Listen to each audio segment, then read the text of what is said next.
तो दोस्तों हमारी कहानी की शुरुआत साल 2009 से होती है, जहां गिन्नी को उसके डैड हाई स्कूल ड्रॉप करके निकल जाते हैं और गिन्नी पहले तो आराम से स्कूल में इंटर करती है और फिर तेज दौड़ने लगती है। इसके बाद वो बिना किसी की नजर में आए स्कूल की बाउंड्री फांदकर अपने बेस्ट फ्रेंड पैट की कार में जाकर बैठ जाती है। दरअसल वो पैट के साथ मिलकर अपने डैड का पीछा करना चाहती थी, क्योंकि उसे अपने डैड पे शक था कि वो उसकी मॉम को चीट कर रहे हैं। गिन्नी पैट से कहती है कि अगर मैंने डैड को रंगे हाथों पकड़ लिया तो मैं उनसे क्या कहूँगी। पैट कहता है ज्यादा दिमाग मत लगाओ, हो सकता है वो रियल में बस काम के सिलसिले में ही बाहर जाते होंगे। गिन्नी को तो लग रहा था कि डैड पास के किसी होटल में जाते होंगे, मगर उसके डैड फ्लैट लेकर चियांग मई जा रहे थे। इसलिए गिन्नी पैट से पैसे उधार लेती है और वहाँ के लिए तुरंत टिकट बुक करवाती है और पैट के साथ अपने डैड के पीछे पीछे चियांग मई चली जाती है। वो वहाँ के एक होटल में अपने डैड के ठीक बगल वाले रूम को बुक करती है और अंदर जाकर दीवार में कान लगाकर उस रूम में क्या हो रहा है ये सुनने की कोशिश करती है,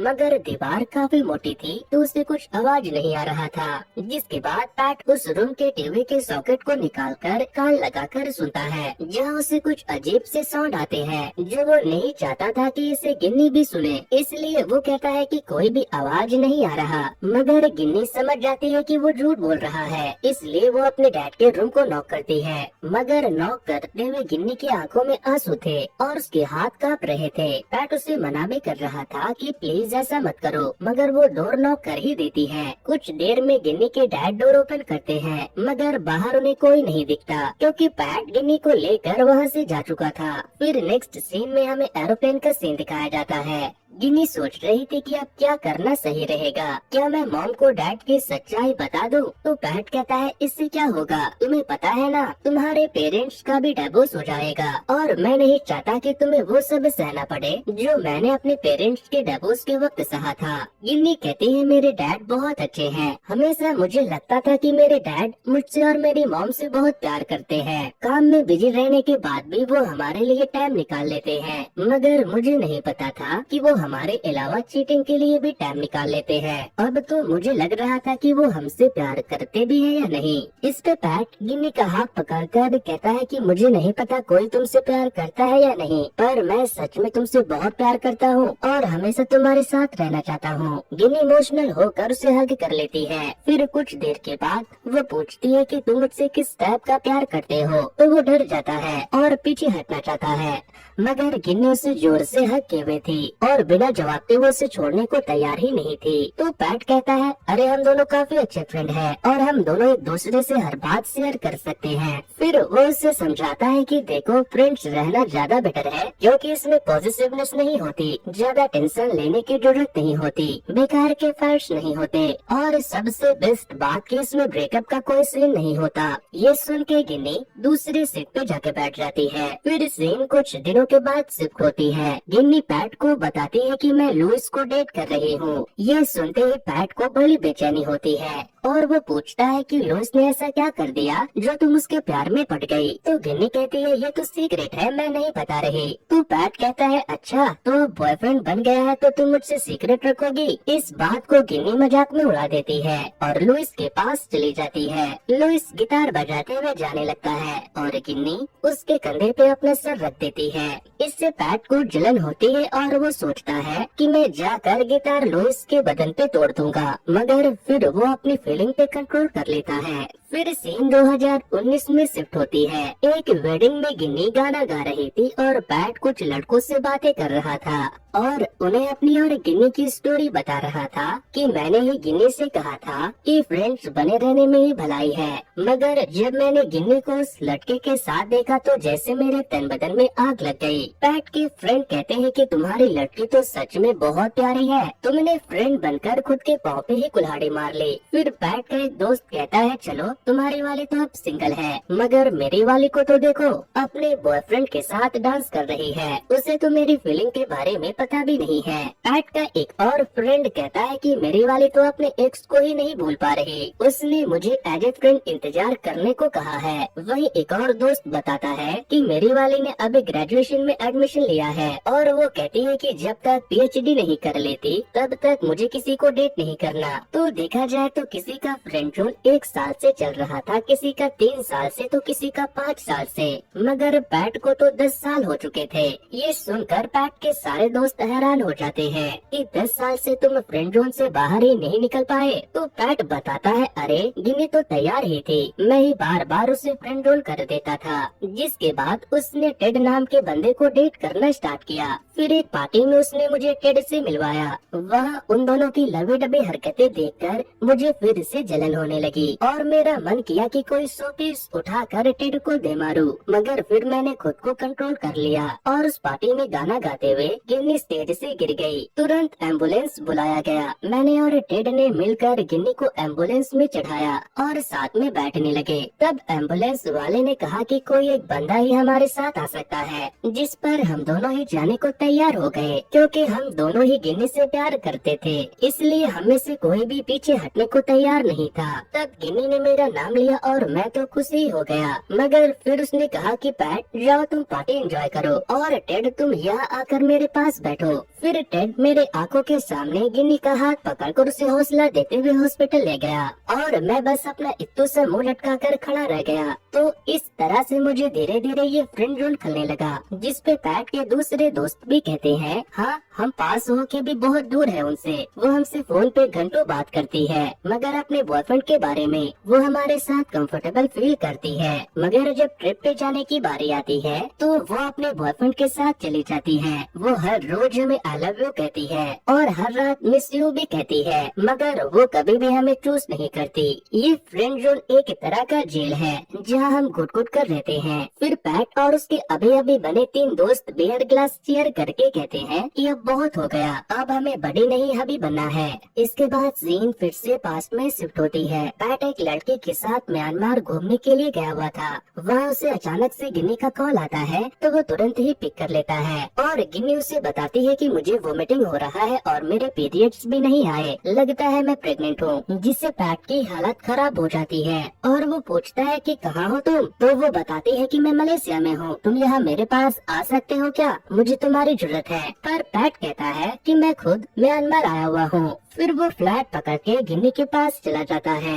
वहाँ पहुंचकर वो गिन्नी से पूछता है कि तुमने अपने प्रेगनेंसी के बारे में टेड को बताया या फिर नहीं। तो वो कहती है कि नहीं, मैंने अभी सिर्फ तुम्हें ही बताया है और अब मैं प्रेगनेंसी टेस्ट करने वाली हूँ। गिन्नी वॉशरूम में जाती है और पैट कान लगाकर उसकी आवाज सुनने की कोशिश करता है कि रोने या हंसने की कोई आवाज आएगी, मगर वो तुरंत ही दरवाजा खोलकर कहती है कि मुझे सुसु नहीं आ रही। तो पैट कहता है, अच्छा मैं हेल्प करता हूँ, तुम अंदर जाओ। फिर वॉशरूम से बाहर पैट वाली आवाज करता है। तब जाकर गिन्नी को सुसु होती है और फिर वो प्रेगनेंसी टेस्ट किट में टेस्ट करती है और सीरियस फेस के साथ बाहर आती है। पैट पूछता है क्या हुआ, तो वो नाचते हुए कहती है मैं प्रेग्नेंट नहीं हूँ। फिर पैट गिन्नी से पूछता है तो फिर तुम्हें वोमिटिंग क्यों हुई। पैट पूछता है कि किस चीज से टेंशन हो रहा है तुम्हें, तो वो बताती है कि तुम्हें तो टेड के काम का पता ही होगा, वो सॉन्ग रिकॉर्ड करवाता है और मैं टेड की मैनेजर हूँ, तो हम दोनों को साथ में ट्रैवल करना होता है।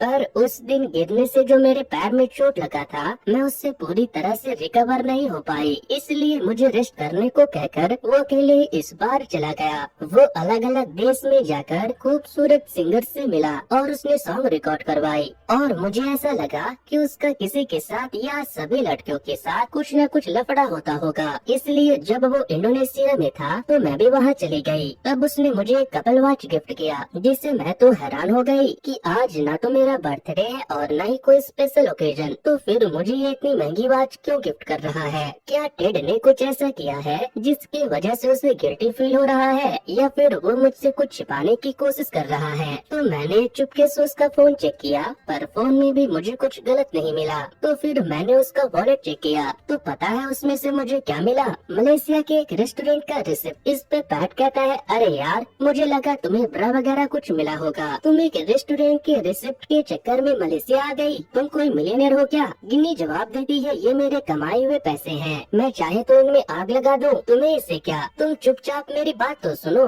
देखो उसने क्या ऑर्डर किया था, एक hamburger, beer, cashier, salad, chocolate lava, strawberry, चुमोली, और बियर तक तो ठीक है, मगर बाकी सब टेड नहीं खाता, तो फिर ये फैंसी फैंसी डिश किसने खाई होगी? नेक्स्ट सीन में गिन्नी पैट के साथ उसी रेस्टोरेंट में आती है जिसका रिसिप्ट उसे टेड के वॉलेट से मिला था। वह वो पैट से कहती है कि मुझे लगता है कि यहाँ टेड जरूर सिंगर जोई के साथ आया होगा, वो मुझसे दिखने में भी ज्यादा क्यूट है। गिन्नी जोई की फोटो पैट को दिखाती है तो वो कहता है, हाँ बात तो सही है, लड़की है तो क्यूट। फिर गिन्नी वेट्रेस से पूछती है कि सिंगर जोई यहाँ आती रहती है क्या आप मुझे बता सकते हैं कि लास्ट वीक भी वो यहाँ आई थी या नहीं? तो वेट्रेस आपस में ही सलाह मशवरा करने लगती है कि वो आई थी या नहीं, वो आपस में ही कंफ्यूज थी, इसलिए गिन्नी उन्हें जाने को कह देती है। फिर वो पैट से कहती है कि मुझे तो लगता है कि वो यहाँ आई थी, वो भी मेरी तरह टेड के साथ। तो पैट कहता है कि हो सकता है वो आए होंगे नॉर्मल डिनर करके अपने अपने रास्ते निकल गए होंगे, तुम्हें अपने बॉयफ्रेंड पे भरोसा रखना चाहिए। तब गिन्नी कहती है, इतनी अच्छी रेस्टोरेंट है, प्यारा सा म्यूजिक चल रहा है, इतने डिलीशियस से खाने और सामने खूबसूरत सी लड़की बैठी होगी तो किसी के दिल में भी आग लग जाएगी। बताओ मैं सही कह रही हूँ ना? तो पैट को फील होने लगता है, वो थोड़ी देर के लिए खो जाता है, पर फिर वो गिन्नी को अच्छा फील करवाने के लिए खुद टेड का रोल प्ले करने लगता है। वो फोन उठाता है और कहता है, हेलो गिन्नी, मेरी प्यारी गर्लफ्रेंड, मैं जल्द ही तुम्हारे पास आ रहा हूँ। फिर वो कहता है, सॉरी जोई, मुझे जाना होगा, मेरी गर्लफ्रेंड मेरा इंतजार कर रही है। तब गिन्नी जोई का रोल प्ले करते हुए अपना चेयर नजदीक लाकर कहती है, पर अभी तो शाम शुरू हुई है, मुझे कितना मजा आ रहा है, तुम मुझे छोड़कर कैसे जा सकती हो? इस तरह से दोनों थोड़ी देर तक नाटक करते हैं, मगर कोई रिजल्ट नहीं निकलता। तो पैट गिन्नी को उसके होटल रूम तक पहुंचा देता है और खुद टैक्सी का इंतजार करने लगता है। तभी उसे कुछ ऐसा दिखता है कि उसकी हंसी नहीं रुक पाती। दरअसल गिन्नी के पैर तो पूरी तरह से ठीक नहीं हो पाए थे, इसलिए वो होटल लगेज ट्रॉली में चढ़कर आ रही थी ताकि वो जल्दी पहुंच जाए, और जब तक पैट की टैक्सी नहीं आ जाती तब तक वो उसे कंपनी दे सके। मगर जल्द ही टैक्सी आ जाती है और पैट को वहाँ से जाना पड़ता है। पैट जाते हुए गिन्नी को देखता है जो वापस ट्रॉली में चढ़कर अपने रूम तक जा रही थी। इससे पैट को हंसी आती है कि ये बंदी बिल्कुल कार्टून कैरेक्टर की तरह है। इसके बाद हमें कंबोडिया का सीन दिखाया जाता है। टेड यहाँ एक और सिंगर से सॉन्ग रिकॉर्ड करवाने के लिए आया हुआ था और गिन्नी भी साथ में आए हुए थे। गिन्नी जब नोटिस करती है कि टेड सिंगर की कुछ ज्यादा ही तारीफ कर रहा है तो उसे काफी जेलसी होती है। फिर रात में जब गिन्नी टेड के साथ होटल रूम में होती है तो जब तक वो शावर लेती है तब तक टेड सो जाता है। गिन्नी अपना पैजामा लाना भूल गई थी तो वो टेड के बैग से उसका पैजामा निकालने लगती है और तभी उसके हाथ प्रोटेक्शन की पैकेट लग जाती है। उस पैकेट में जनरली 3 प्रोटेक्शन रहा करते थे, मगर इसमें सिर्फ 2 ही थे, जिससे फिर से गिन्नी को शक होने लगता है कि टेड ने एक प्रोटेक्शन कहाँ यूज किया होगा। दूसरी ओर पैट ओई नाम के उस लड़के के साथ था जिसे वो म्यांमार में अकेला छोड़कर गिन्नी के पास चला गया था।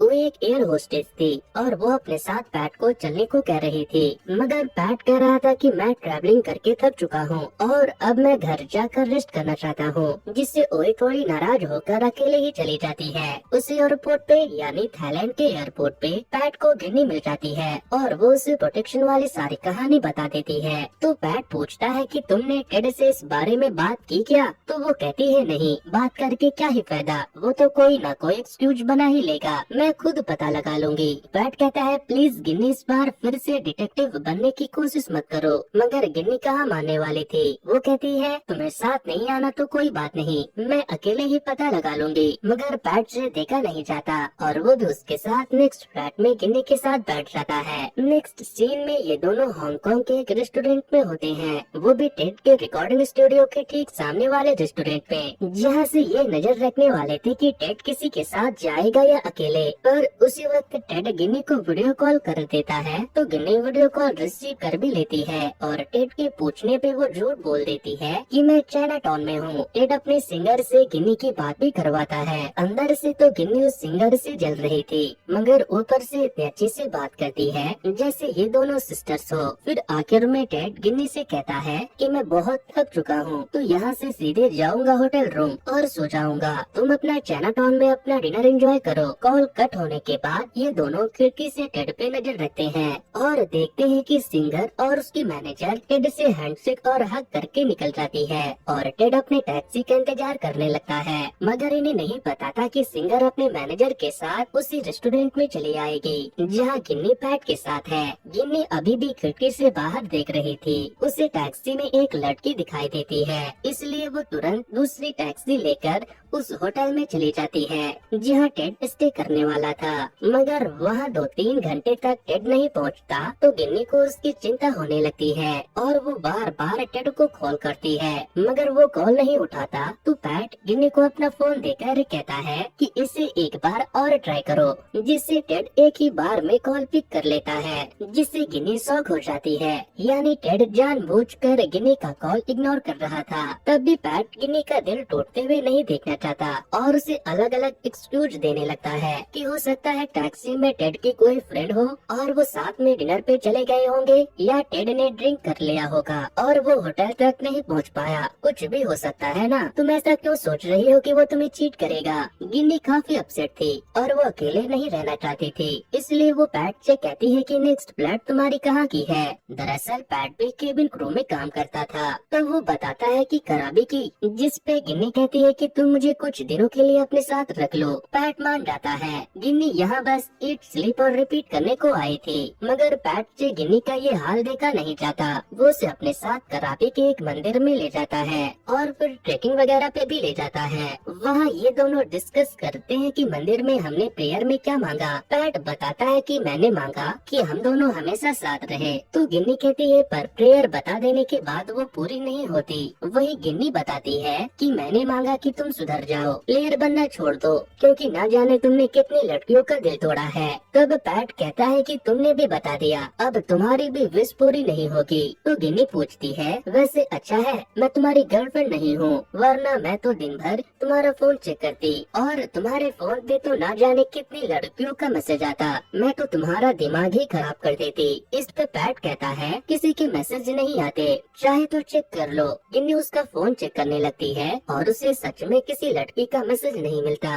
फिर ये दोनों वापस अपने होटल रूम आने लगते हैं। तभी गिन्नी को टेड का कॉल आता है। वो पैट को स्कूटी रोकने को कहती है और इनका ध्यान नहीं जाता कि सामने एक मंकी है। पैट किसी तरह स्कूटी रोकता है। गिन्नी स्कूटी से उतरकर भागने लगती है। पैट उसे वापस बुलाता है और स्कूटी से भागने लगता है। तभी उसे पीछे से गिन्नी की आवाज आती है और वो देखता है कि गिन्नी तो पीछे ही छूट गई और उसके बैक सीट पे मंकी बैठकर आ गया। वो उसे बैठ करके भाग जाता है। तब पैट वापस गिन्नी के पास जाता है और गिन्नी को अब टॉयलेट जाना होता है। वो कहता है चलो होटल में चलकर कर लेना, मगर उसे जोर की आई थी तो वो खुले में ही कर लेती है। अब तक पैट उसकी चौकीदारी करता है क्योंकि गिन्नी को मंकी छेड़ भी रहे थे। नेक्स्ट सीन में ये दोनों कराबी के बीच पे टाइम स्पेंड करते हैं और यही गिन्नी टेड की दी हुई वॉच समंदर में फेंक देती है और पैट को रूम में खाने का सामान लेकर आने को कहती है। तो पैट को लगता है कि एक प्रोटेक्शन भी रख ही लेना चाहिए,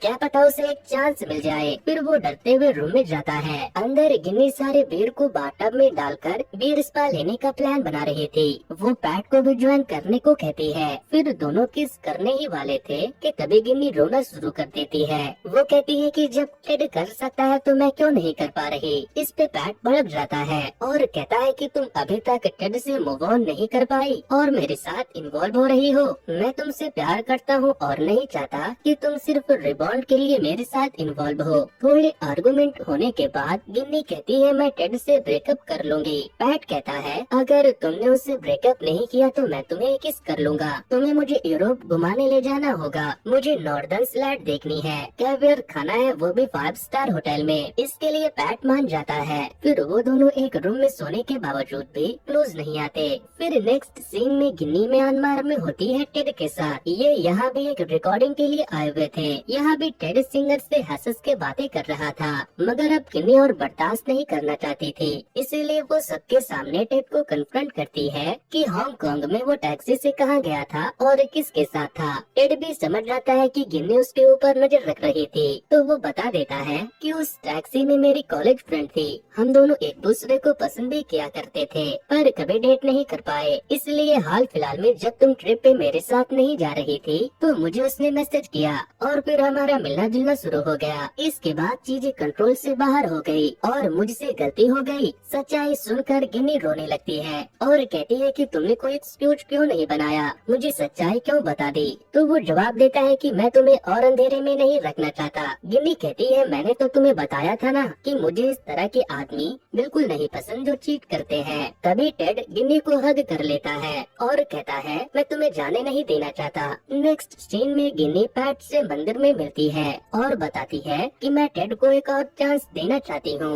और हम दोनों फ्रेंड्स ही ठीक है, जिससे पैट भड़क जाता है और उसी वक्त दोस्ती भी तोड़कर चला जाता है। इसके बाद सीन प्रेजेंट में शिफ्ट होती है। पैट अपने दोस्तों को बताता है कि उस दिन मुझे किसी भी ब्रेकअप से ज्यादा दर्द हुआ और फिर मैंने खुद को बिजी रखने के लिए दूसरी लड़कियों को डेट भी किया, मगर मैं हर लड़की को गिन्नी से भी कंपेयर करता रहा। ये कहते हुए पैट के आंखों में आंसू आ जाते हैं और तभी गिन्नी पैट के पास आती है तो उसके दोस्त पैट को हग कर लेते हैं और गिन्नी से कहते हैं कि जब ये तुम्हारे साथ दोस्ती नहीं रखना चाहता तो तुम इसके पीछे क्यों पड़ी हो। तब पैट बताता है कि हम दोनों अब मैरिड हैं, क्योंकि कुछ दिनों के बाद गिन्नी ने मुझे आकर शादी के लिए प्रपोज किया और बताया कि मैं तुम्हें भूल ही नहीं पा रही थी, इसलिए मैंने टेड से ब्रेकअप कर लिया। इसके बाद हमने शादी कर ली। इस हैप्पी एंडिंग को सुनकर पैट के दोस्तों के मन में भी एक आस जागती है कि अब उनका भी फ्रेंडशिप रिलेशनशिप में बदल सकता है। और इसी के साथ ये मूवी यहीं पर खत्म होती है। तो दोस्तों ये स्टोरी आपको कैसी लगी मुझे कमेंट करके बताना। वैसे दोस्तों कुछ दिनों पहले मैंने कैसे ही मूवी की स्टोरी को एक्सप्लेन किया था, अगर आप लोगों ने उसे नहीं देखा है तो एंड स्क्रीन पर दिए जा रहे लिंक पर क्लिक करके उसे जरूर से देख लेना। सो गाइस आज की वीडियो में इतना ही। Thanks to good bye.